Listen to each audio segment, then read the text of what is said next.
السلام علیکم ورحمۃ اللہ وبرکاتہ۔ جی ویورز کیسے ہیں؟ اللہ تعالیٰ آپ سب کو سلامت رکھے اور اللہ تعالیٰ ہم سب کو ایمان اور صحت کی بہترین حالت میں رکھے۔ تو چلیے سورۃ نحل کے رکوع نمبر 13 کی طرف بڑھتے ہیں۔ اعوذ باللہ من الشیطان الرجیم، بسم اللہ الرحمن الرحیم۔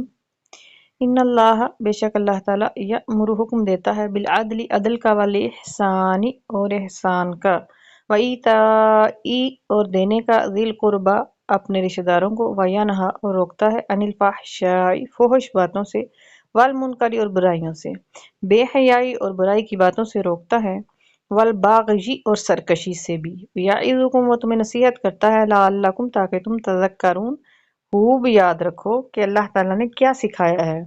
اب دیکھیے یہ کتنی خوبصورت کتاب ہے، اس کے موضوعات کتنے پیارے ہیں کہ اللہ تعالیٰ اپنی نعمتوں کا ذکر کرتا ہے کہ انسان اس کی شکر گزاری کر، پھر وہ یہ بھی بتاتا ہے کہ قیامت والے دن کافر جو ہے وہ حسرت کے سوا کچھ نہیں کر سکیں گے، پھر وہ موضوع بدلتا ہے اور وہ یہ بتاتا ہے کہ معاشرتی اصولوں پر قائم کیا گیا معاشرہ ہمیشہ قائم رہتا ہے۔ جو انسان کے مورل ویلیوز ہیں، اخلاقی اقدار ہیں، وہ اسلام کہاں پہ کیسے ان کو بیان فرماتا ہے۔ یہ ہیں اسلام کی مورل ویلیوز کہ عدل پہ قائم کرو معاشرے کو، احسان پہ۔ ایک تو عدل ہے کہ وہ برابری کی سطح پہ قائم کرو، لیکن ایک احسان ہے کہ وہ اچھائی کی سطح پہ قائم ہے۔ تو یہ دونوں اتنے پیارے الفاظ ہیں دیکھنے میں، سننے میں، لیکن عمل اگر کیا جائے تو اس سے بھی بڑھ کر معاشرہ جو ہے وہ جنت نظیر بن جاتا ہے۔ پھر یہ کہ رشتہ داروں کو دو، سب سے پہلا حکم یہ دیا کہ اگر رشتہ داروں میں کوئی بندہ مجبور ہے، تو میں سوچتی ہوں کہ کئی دفعہ مجھ سے لوگ پوچھتے ہیں کہ جی یہ صدقہ فطر اور یہ زکوٰۃ اور یہ وہ جو ہے وہ رشتہ داروں میں بہن کو فلاں کو لگ جاتی ہے۔ میں نے کہا جن کی کفالت آپ کے اوپر فرض ہے ان کا آپ کو زکوٰۃ دینے کا مقصد ہی کیا بنتا ہے؟ صدقہ فطر آپ دیں گے ان کو؟ کیا شرم نہیں آتی؟ اسلام نے کہا ہے کہ کفالت تمہارے ذمہ ہے، رشتہ داروں میں سے کوئی غریب ہے اور وہ بھی سگا بہن بھائی سگے رشتے اگر مستحق ہیں تو تم ان کی کفالت کرو، ان کو منتھلی دو، ان کو ہر ٹائم دو، ان کو اتنا دو کہ اللہ تعالیٰ کی ذات راضی ہو جائے، ان کے کفالت کرو، ان کا ایک ایک لمحہ ان کی خبر گیری کرو۔ یہ اسلام سبق سکھاتا ہے۔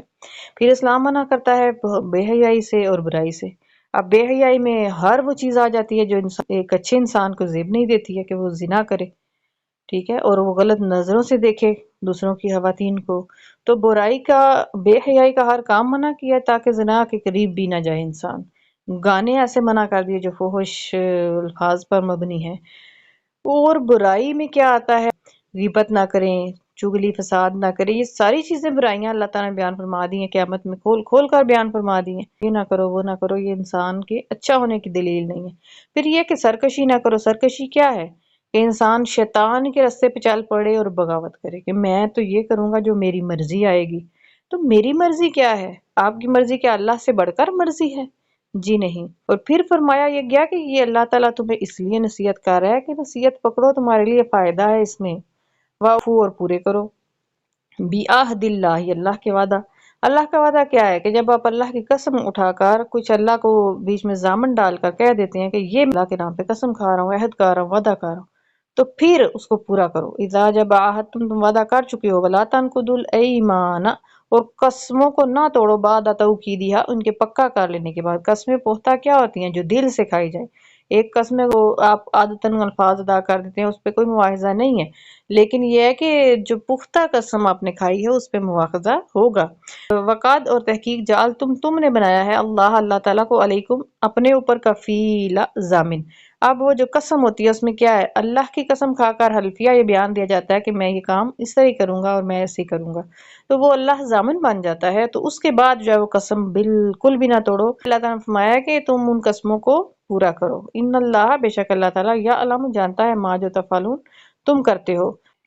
وَلَا تَكُونُوا، اور نہ ہو جاؤ، کاللاتی اس عورت کی طرح، نَکَدَتْ جس نے توڑ دیا، ٹکڑے ٹکڑے کر دیا، غَزْلَهَا اپنا سوت، من بعد اس کے بعد، قوت بڑا مضبوط، انکاسا کات لینے کے بعد، مضبوطی سے جب اس کو کات چکی تھی تو اس نے ٹکڑے ٹکڑے کر دیا۔ کیا ہوا؟ اتنا ٹائم بھی ضائع ہو گیا اور کوئی کام نہ آیا۔